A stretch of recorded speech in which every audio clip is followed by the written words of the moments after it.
Okay, so what we're going to do now is actually take the spade sample, and all we need to make sure here basically is that the spade is nice and vertical when it goes in. So we're going to basically want to push it away from my body a little bit, so it's at a bit of an angle, like so, basically, and that will give us a nice, again, cubic shape to the spit, so it will sit nicely on the tray. And also, again, we have that sort of regularity and uniformity, and also a bit more width across the full sample right to the bottom, basically.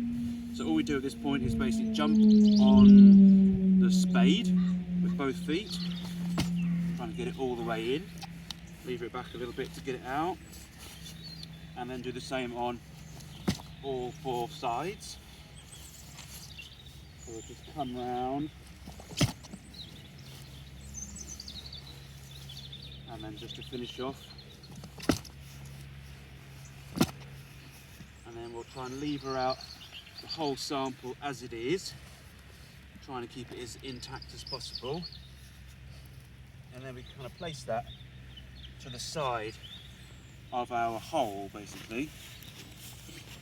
And now what you'll notice at this point is actually we've got like a whole bunch of spade marks across the four sides, and we want to remove them because they're basically anomalies, yeah. And in this case, what we're going to do basically is tear the spade sample, ideally in half somehow.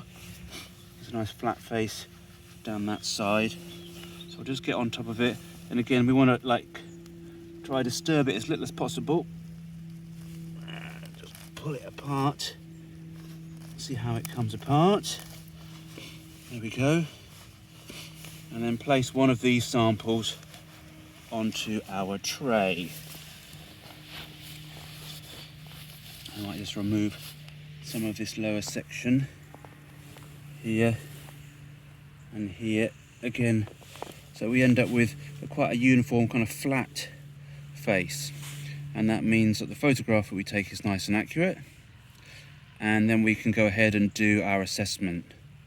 And again, what we're looking to do is identify sort of topsoil, for example, as opposed to sort of the lower subsoil, which you can see is much more angular and sort of dense, as opposed to this top layer here, for example, which is much more sort of crumb-like and aggregated.